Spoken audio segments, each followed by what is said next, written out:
Mga kamappers, medyo mabigat ang topic natin today kasi may kailangan tayong pag-usapan na hindi lang basta bisikleta.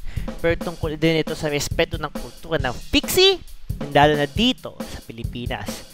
Alam nyo ba mga kamapplers na may kumakalat na fake na Manila Animal Jeprox na frame? Alam nyo ba yun mga kamappers? At oo, hindi po ito peke mga kamappers. And hindi po din ito galing sa Pilipinas, but rather galing pa po ito sa Vietnam. So pinopost po sa marketplace na ang price range niya is around 10,000 to 13,000, almost half ng original.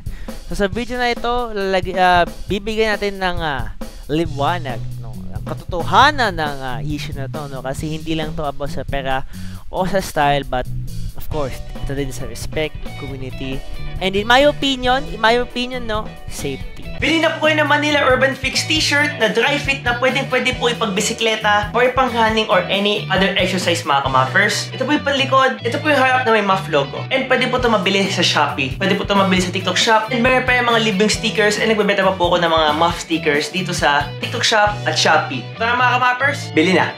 So, una sa lahat mga kamappers, ano nga bang Manila Animal Jeprox? So, hindi lang siya basta frame.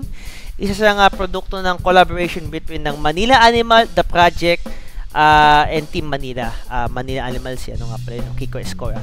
Ang OG na Jeprox ay may isang 7,000 series aluminum, pursuit na frame siya, of course.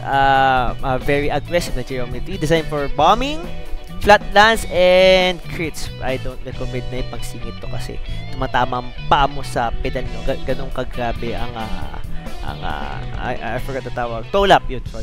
So, legit ang history na to. So, nilabas ito noong 2015 sa showcase na isang art gallery sa Makati. I forgot kung anong art gallery sa Makati yun. Pero nilabas yun. Para sa isang fixed gear na event. Parang clothing event na din yun. So, itong Jeprox na to ay simbolo. Simbolo ng local pride ng Pilipinas. Kasi proudly design ng Pilipinas. So, something na parang pride ng Filipino, something na pwede nating ipagmayabang or ipasamuka sa parang ibang countries na yo, proud talaga tong Jeprox dito sa Pilipinas. So ngayon, eto no, meron na po siyang fake version, gawa ito sa Vietnam. And kung mapapansin nyo, halos ginaya ang graphics niya, yung pagka square glitch and yung red and pagka kanyang gray. Ang geometry niya, kunwari Jeprox, pero sa totoo lang, in my eyes, medyo off siya ng konti. And if I'm mistaken, yung kanyang fork ay gamit Tsunami, no? Tarantado talaga. So, in my opinion, this is a low-grade aluminum. Hindi to 7,000 series. Alam mo bakit? Kasi mas mura siya. And mas mura ang 6,000 series. So, I do feel like na 6,000 series to. And of course, wala tong quality control kasi Japex. So, pinapalabas silang Jeprox inspired. Pero hindi talaga eh. Hindi talaga Jeprox inspired siya. As in, kabastusan talaga eh. Like, respeto naman. Like, it's just copy. That's it. And gusto nila pagkakitaan nyo.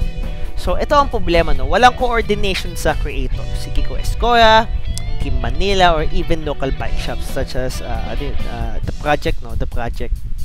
Wala din authenticity kasi meaning niya na pwede ka madisgusya dyan. Walang accountability kasi of course, Japeke yan eh. Hindi mo alam paano ginawa yan eh. Hindi tulad ng original Jeprox. If I'm mistaken, made in Taiwan yan. If I'm mistaken, no? Parang the real deal.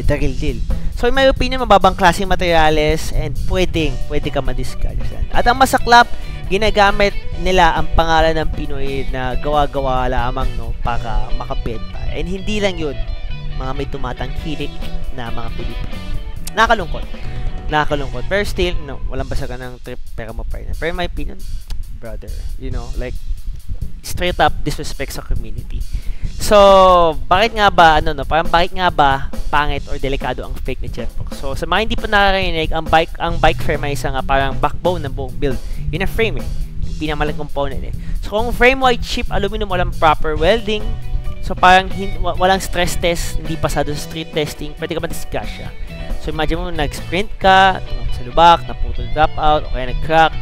Next scene, no, pwedeng nasa ER ka na. So, ang pangit yun mga kamappers, no? So, ang fixed gear riding is all about, what they call is trust. Parang, yung trust mo, kasi putang ina, wala ka nang preno, tapos ganun pa, no? So, you need the trust. And, yung trust na yun, in my opinion, masisira, Trust, dahil, sa frame pa lang, wala ka ng trust, I mean, may trust ka sa brakes mo, which is yung legs, trust sa setup, trust sa frame, question mark. Kung frame mo ay weak, wala kang safety net.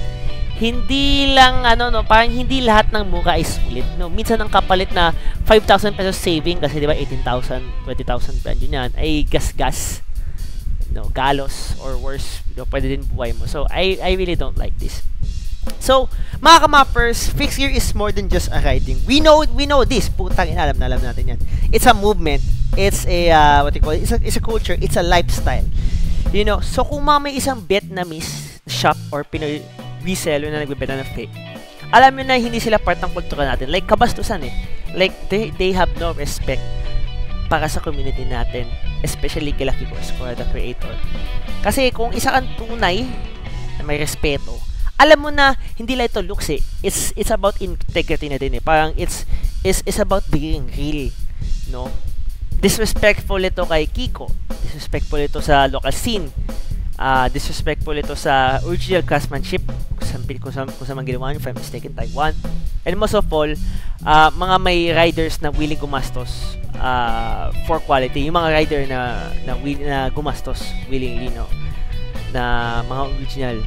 Tapos malalaman nila fake. Parang, tong nito, ganun. So, paano nga ba natin malalaman kung fake and Jeprox? So, kung 10 to 13,000 yan, fuck that shit. It's fake.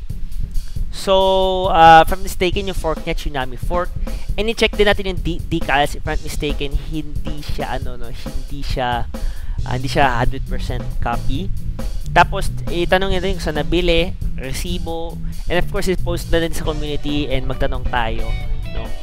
Magtanong tayo kung legit ba. And let's say, kung may nagbibita pa ng brand new, let's ask the trusted sellers like what they call this, bicycle BMX Cycle Center, bicycle center to BMX Cycle Center, or other bike parts, no, bike parts reseller.